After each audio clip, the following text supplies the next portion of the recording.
Hi, everyone. It's Amy Collins here with Free Advice Friday. Hope you are all doing well this Friday. I've got a lot of questions that have been emailed over the week. I want to remind everyone that if you have questions and you can't make our sessions live, you are so welcome to join me virtually by sending me an email at amy@newshelves, amy@newshelves.com. Just drop me an email during the week like Wendy and a couple people did, and I will be happy to answer your questions while on this session. For those of you who want to join me live, may I recommend you go to newshelves.com/FAF, because newshelves.com/FAF will allow you to sign up for the interactive one-on-one talks that we have right here when I do these webinars. Some of you are also watching live on Facebook, which is terrific. I try to keep my eye on those questions too, but the people who sign up for this webinar, they get to come first. All right, I hope everyone's doing well this morning. It's great to see you. Patricia, Wendy, Richard, Sonia, they all have questions. Let's get started with Wendy's questions to start. Wendy had said that I mentioned last time that getting an ISBN, our own ISBNs, instead of taking a free one from Amazon, is something that she'd want to do if she was going to make her book a second edition. She wants to know how to list it on and you say, how do I list it on the CIP, the catalog and publication block? Well, you wouldn't, Wendy. CIPs are not something that you can generate. You need to hire a certified, legitimate librarian who's been given the nod by the Library of Congress that will allow them to put your book data into a block of data that they then give to the MARC database, M-A-R-C, the MARC database. And that database goes out to libraries all over the country and in many cases all over the world. So if you're going to do a second edition of your book and use your own ISBN that you get from Bowker, if you're a U.S. citizen, Wendy, I don't remember if you're Canadian or U.S., but if you're a U.S. citizen, you go to myidentifiers.com, buy the ISBN, put out a second edition, and then you can submit that to, if you're a publisher who's got more than 4 books by at least 3 different authors, then you can go to the Library of Congress directly and wait the 5 or 6 months. They'll do it for free. Or you can go to the Donahue Group and they'll do it for you. Wendy also says that on Amazon, she sees that both the ASIN and the print ISBN has been given to her, as well as her ISBN from Bowker's. I don't understand the question, Wendy, but I know you're online. So if you can restate that question in the question box, I'm happy to answer it. It says on Amazon, I list both the ASIN and the print ISBN they gave me, as well as the ISBN from Bowker's. And I think you're saying, wait, no, you don't do any of that. The second edition, you just list the ISBN that you get from Bowker's. Amazon will generate an Amazon standard number, their ASIN. I'll tell you a secret. It's the same thing as the 10-digit ISBN that we all used to use back before 2004 when we switched over to 13-digit ISBNs. But it's just not that complicated. Get a new ISBN for a new edition. Don't take a free ISBN from someone else. You want to own it. And when you're uploading the book anywhere, that's the ISBN you use. And finally, somebody is asking if do they need to change their cover on their ebook? Oh, they have to change. There's a mistake on their ebook and their print book cover. Can they go in and fix the mistake, or do they need a new ISBN just to change the cover? Absolutely not. You do not need a new ISBN when you just change the cover.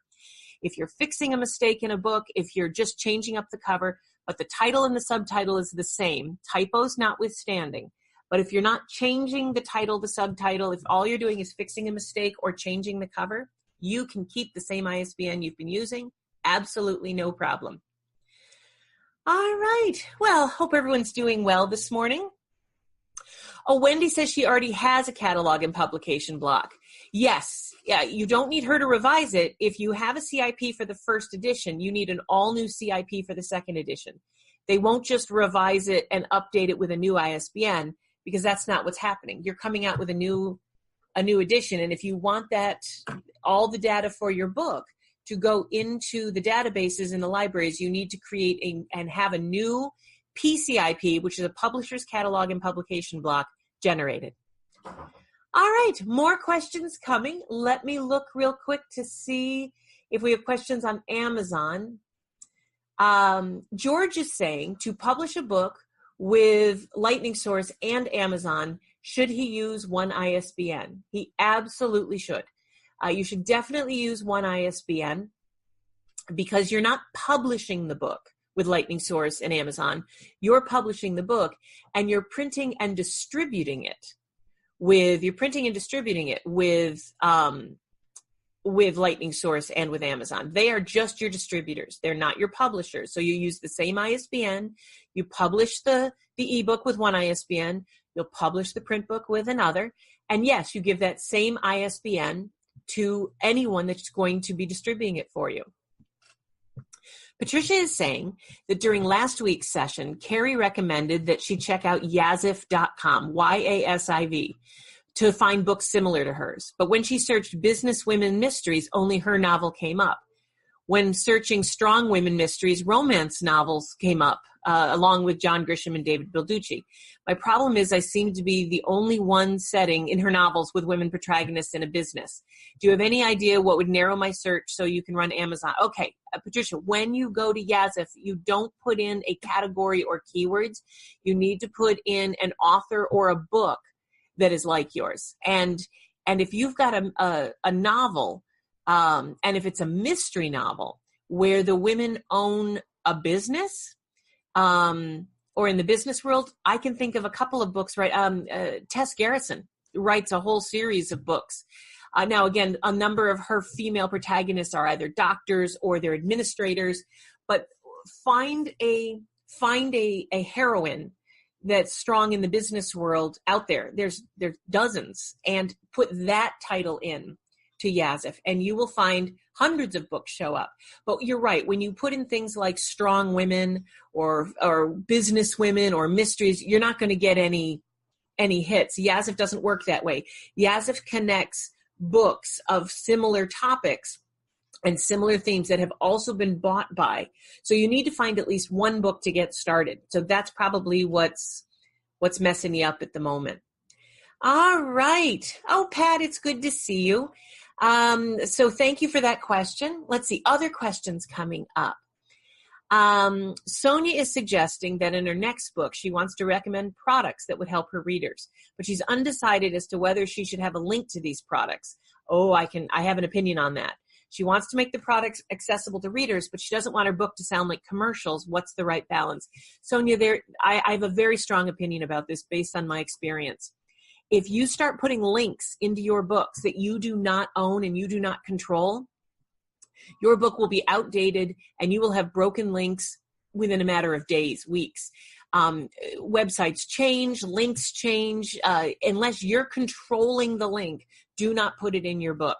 That is my strong recommendation to you. Now, what you can do, and this is what I suggest, and this is what I do, is you can create a page on your website that has all the resources that you are mentioning in your book. I have a resource on my webpage on newshelves.com called People I Like, or People We Like. And what happens is I recommend that page all the time. It has all of the resources that I mention in my books and in my webinars and on Free Advice Friday, People We Like. It's a page on my website. But I go through every couple of days and every week or two. I won't say every few days, but every few weeks I go in and I make sure all those links still are active and that because if they're broken, then I can remove them. So if you're going to mention certain products in your book, go for it. Make sure you cover the trademark. Make sure that, if the names are trademarked or if that you list it properly. Feel free to recommend products and services that you like, but instead of putting the links in your book, I strongly recommend that you tell people you put in a link just to your page and then they can go there. What that does is two things.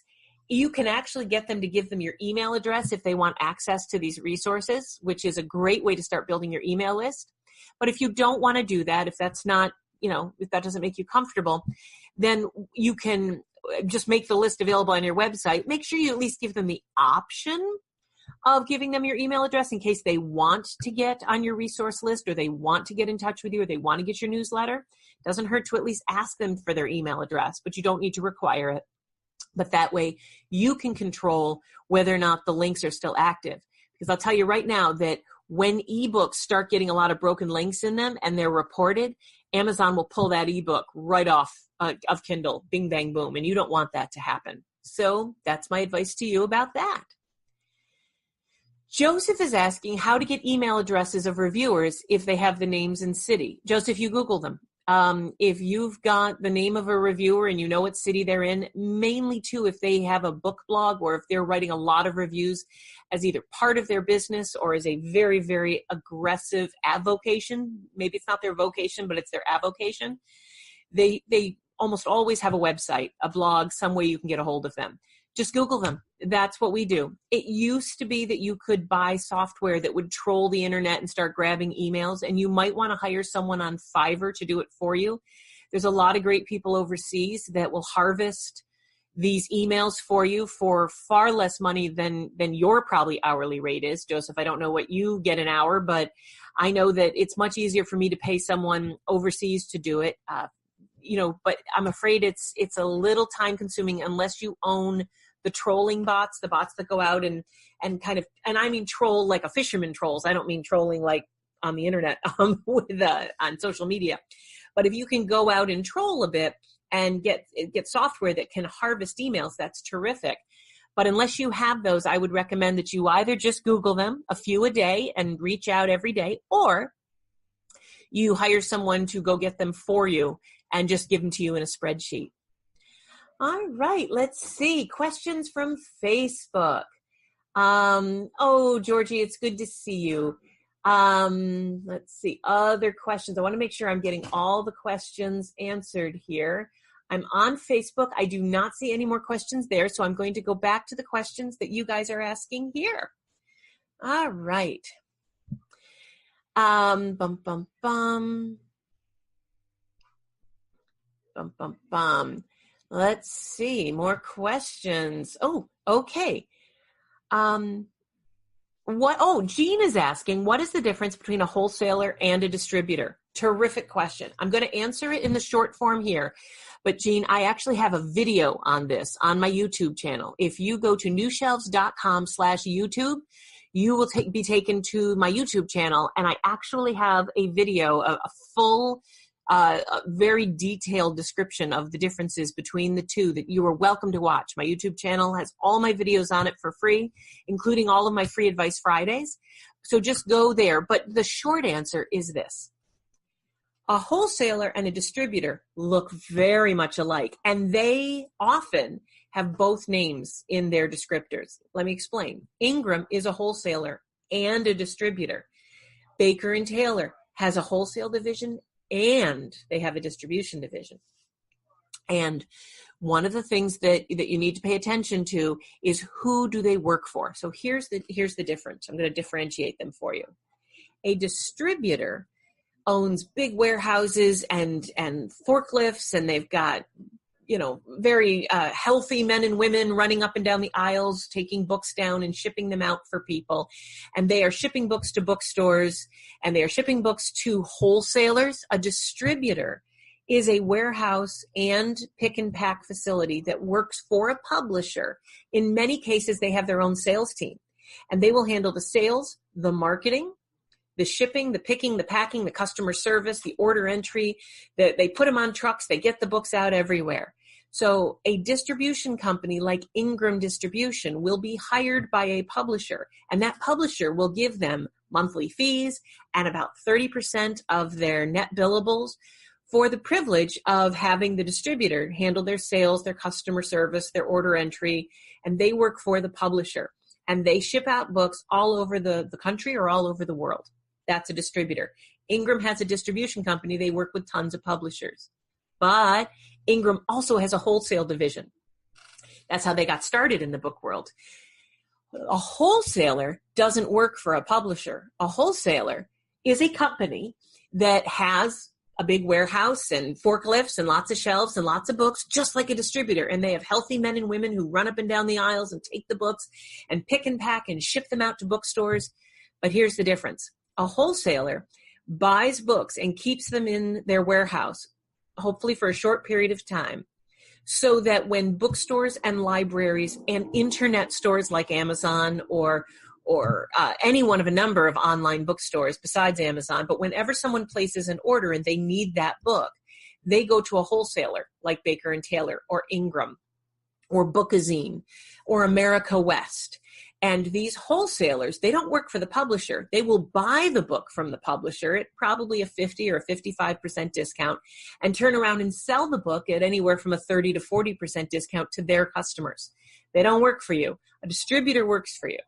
Now, a distributor doesn't have to take you on as a client. They may not want to. It's very, very hard to get into Ingram distribution. And so for people who want all of that help, there's a third option, and that's called a fulfillment house. Book Clearinghouse, Itasca, and my favorite, Pathways, which is up in Keene, New Hampshire. These are fulfillment houses where for a fee, and for a monthly admin fee as well, but also for less than 30%, sometimes 15 to 20% of your net billable, they will do all of that work that a distributor will do, except for sales. That's where they draw the line. They will not do your sales and marketing. They will take orders, they will pick, pack, they will ship, they will put your books on the truck, they will get you into Ingram, they'll get you into Baker and Taylor and Bookazine and Brodart. You can use their accounts. You don't need to set up your own accounts. They will handle everything, but they take a cut. And Jean, I go into that in far more detail on my YouTube channel. Go to newshelves.com/YouTube. And there's PowerPoint presentations and explanations about how the math works, but that is the short answer. Joseph is asking if I can recommend somebody to hire. Joseph, I'd be happy to, but hire for what? To make phone calls to stores and libraries, hire somebody to do your distribution for you. I have a webpage, as I said. It's newshelves.com. Just click on the button that says people we like. I have lots of people. Maybe you can hire me. If anyone wants to hire bestseller builders or New Shelves books, I would love that, depending on what you need. But if I'm not what you need, if you need an editor or someone to, a virtual assistant, I have tons of people that I can recommend that I absolutely adore and would be happy to. Susan is saying she asked last week, but she was unable to watch. Her hardcover book is available for sale on Amazon, but she did not download her hardcover book to KB. Yes, I did cover this last week, Susan, and the replay is up on my webpage and it's up on YouTube, but the short version is your hardcover's on Amazon most likely because your book is available through Ingram Spark or Lightning Source. Lightning Source and Ingram Spark provide book data to Amazon, and Amazon orders from them all the time. So I gave you a much longer answer to that last week, which you're welcome to go take a look at. But your hardcover book which was not get put up on KDP because KDP doesn't offer hardcover options. You probably put it through Ingram Spark. The only other option would be, if you didn't put it through Ingram Spark or Lightning Source, is that somebody bought a hardcover book and they're selling it on Amazon. I'm allowed to sell anything I want on Amazon. Amazon has an extremely aggressive third-party sales platform. And so if I bought a copy of your book, if, Hugs, or if I was, had a book of any, forget any book, I can sell it on Amazon. So if somebody got a copy of the hardcover, maybe that's where it's coming from. Richard wants to discuss video books. And yes, Richard, I'd love to do that and maybe have you even on to talk about it, but we should talk about it offline. Joseph wants to know if I can recommend a troller. Joseph, I'm sorry, I still don't know what a troll. Oh, you mean trolling is not a person. It's a piece of software. So yes, I cannot recommend a piece of software because I don't know what it's called, I'm afraid, but I would be happy to connect you with some Fiverr people who do great online internet research for us. So if you guys are looking for a good resource for internet research, I do have some people I can recommend. And if you go to newshelves.com and click on the People We Like button, I will make sure that by tonight I've got a couple of people listed there that you can reach out to. Okay, someone is asking the service difference between Amazon and Ingram Spark. So I'm just going to ask you, Joseph, do you mean KDP, Kindle Direct Publishing, and Ingram Spark, because Amazon is a retailer. They sell books. Ingram Spark is a print-on-demand company. Now, Amazon also owns a print-on-demand company called KDP, Kindle Direct Publishing. KDP started as an ebook distribution company just to Amazon and then to a few other people, but then they branched into print. Amazon closed down its CreateSpace arm and moved everything into Kindle Direct Publishing, and now they handle print books and ebooks and distribution, and they've got their own Lightning Source account. So that is, if you mean what's the difference between KDP and Ingram Spark, they're competitors. KDP and Ingram Spark is kind of like McDonald's and Burger King. They both do the exact same thing, but to different markets. People who prefer the flame-broiled aspect, they go to Burger King, and they want onion rings, they go to Burger King. And people who love the Egg McMuffin and can't live without a Big Mac, they go to McDonald's. They do the exact same thing for about the same price. Ingram Spark's a little more expensive, but not enough. Ingram Spark gets your books into bookstores and libraries, in my opinion, far better than Amazon can, and it's far more profitable. But than KDP can. But KDP gets your books onto the Amazon platform far more reasonably and less expensively than Ingram Spark does. You make a lot more money per book onto Amazon. So I use KDP for Amazon, and I use Ingram Spark for print books to bookstores and libraries, and I use Draft to Digital as my ebook distribution arm to the rest of the world. All right. Let's see. We've got 10 more minutes in this call. A bunch of questions coming up. Love, love, love to see you all. Let's see what other questions are coming up. I want to make sure I've got them all here. Let's see. Hey, Vicki, it's good to see you. We should reconnect. I can't believe it's been so long. I don't see any other questions on Facebook. If I'm missing any questions on Facebook because it's a little delayed, I really want to recommend you guys go to newshelves.com/FAF for Free Advice Friday. Join us here live, and you can ask your questions, and I will answer them right away, as I'm doing for Trina and Jacqueline and Joseph. Well, I'm about to get to Trina's question next. Or you can always email me at amy@newshelves.com over the week, and I will answer the questions on these sessions, as Wendy did. Wendy emailed me yesterday, and I answered all her questions first. Trina is asking, oh, yes, I remember. Oh, yes, met you in Las Vegas. It was great to see you. You know, Las Vegas asked me to come back. I will be back there in April. I'm so looking forward to it.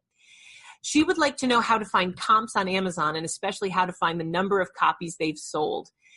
Not a big deal. I want to remind you, Trina, that anyone who went to Las Vegas, all of my presentations, including the links to all the tools that I gave you, is at newshelves.com/Vegas, VEGAS, newshelves.com/Vegas. You can go to that site and get downloads. It's totally, actually, anyone can get them.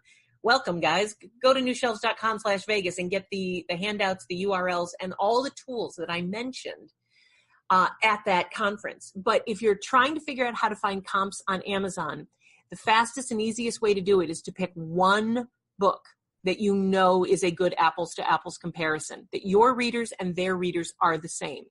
Now, your book won't be just like theirs, and I'm sure your book will be better in some ways, but at least you know that you share those readers. You arrow down halfway down the Amazon page and you find the categories. You find the category that most matches your book. Closest one. It's not going to be perfect. Click on that category. It's going to take you to the bestseller list for that category. You're going to see the top 100 books in that category, and that's a terrific way to get started on your comps.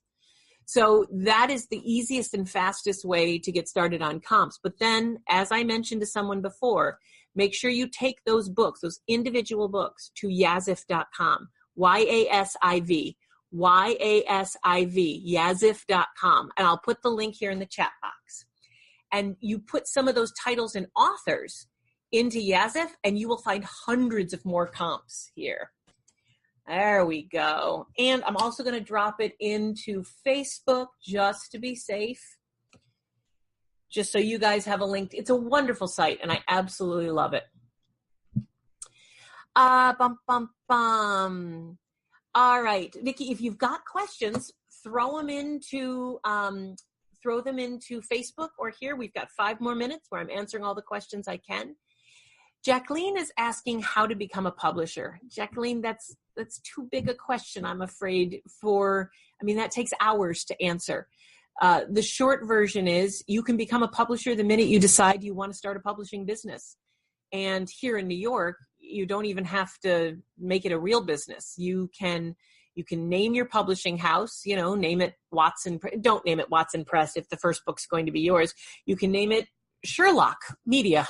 Sorry, a little play on words there for your last name. Call it Sherlock Media because you want to, or if you live on Grandview Drive, you can call it Grandview Press, and put your book out. You can hire editors and designers and layout people. It costs a couple $1,000s to hire good people, but if you're going to become a publisher, you're going to start a business. You're going to put a budget together, and you're going to publish the book under the company that you have named.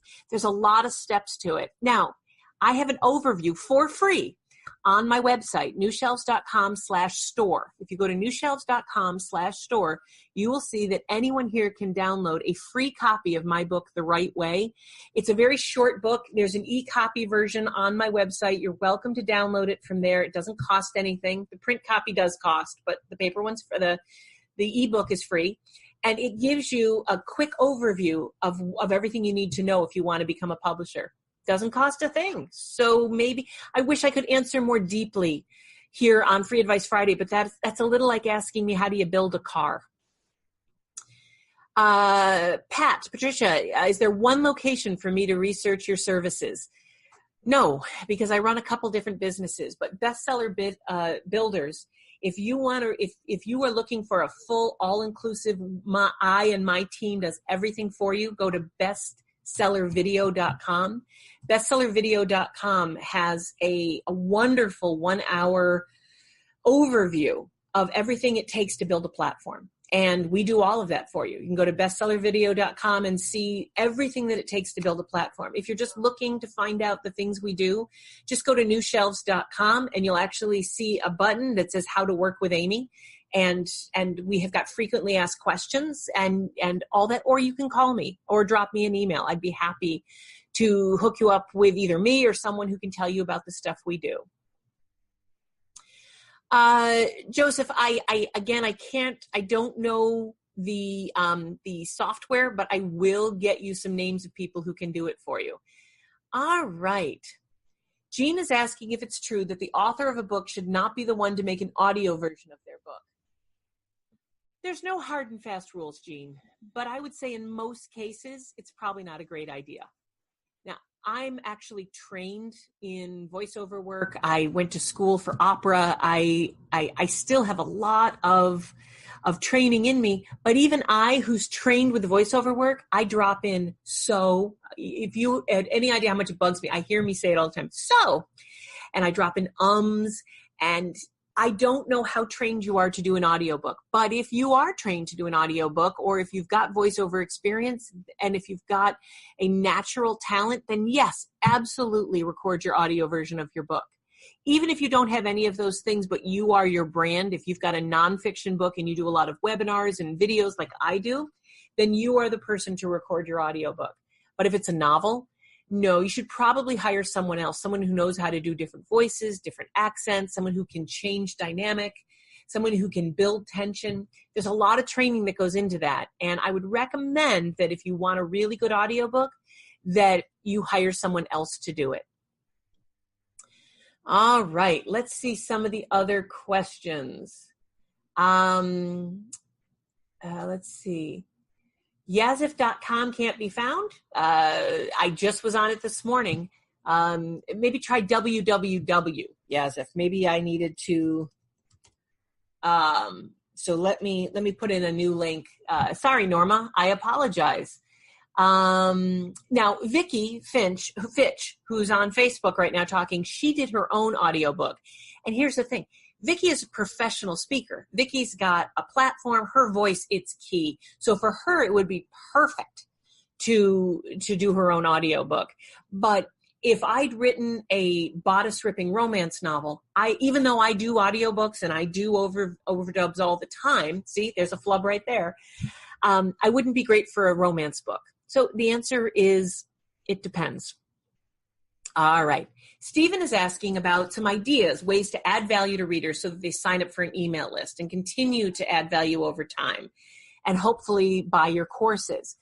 Well, Stephen, let me tell you about some of the things I do. I throw out videos all the time that I put up on my YouTube channel with topics that I think people would find helpful, like how to get a CIP, or if they don't understand how the Library of Congress works, or they don't know why they can't get reviews on Amazon.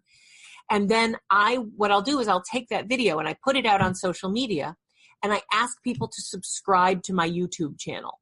Because once they get 1 or 2 videos from me and they find me helpful, they will subscribe to my YouTube channel so that they get an email every time I put a new YouTube video up. That's a great way to start attracting readers.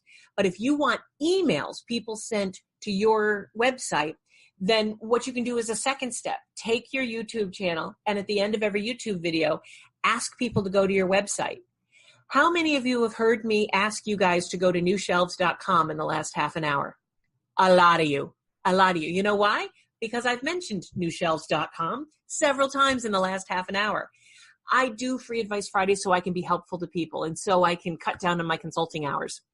And because at $300 an hour, not everyone is a great fit for my time as a consultant, but you still have questions you need answered. So I want to be helpful.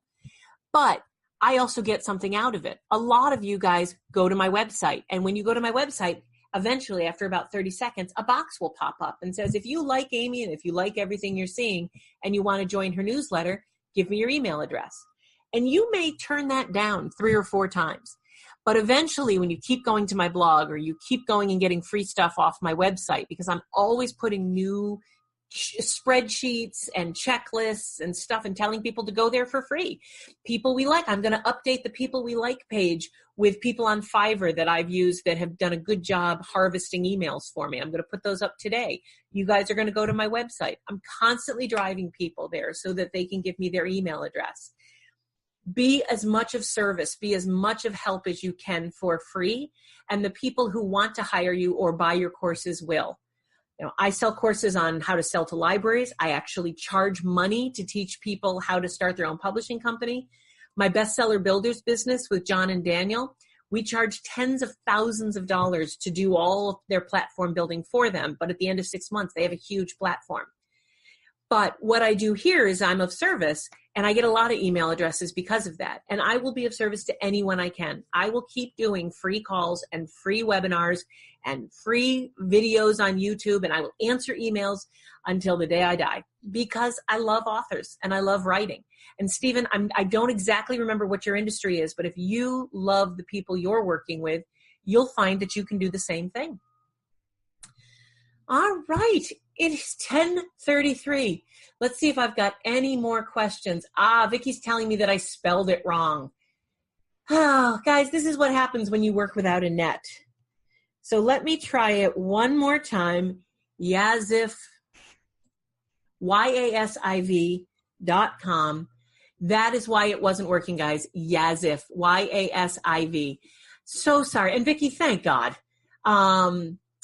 Vicky's also saying she sent a couple emails but never heard back from me. That is not unusual. Guys, we've been having some email issues in our office where my emails are not getting to people. So, Vicky, I am totally going to drop you a line. If you haven't heard from me by 11 o'clock Eastern today, call me or message me. I am trying. I'm so sorry, guys. We're going to fix these email issues. All right, I believe that is all the questions that we have here. I believe I've answered them all. If I've missed any, please forgive me. Hey, Julie, great to see you. I'm seeing these questions as they come in. If I've missed any, email me at amy@newshelves.com. I'll answer it next Friday. I hope you guys are well. I hope you have a fantastic weekend. I am going to be getting into my car tomorrow and driving to Barnfest and playing a little music with some friends. And I'll be in the office most of Sunday. So drop me some emails. I'll be answering emails all day Sunday. Talk to you guys later and have a wonderful weekend. And I'll see you next week on Free Advice Friday.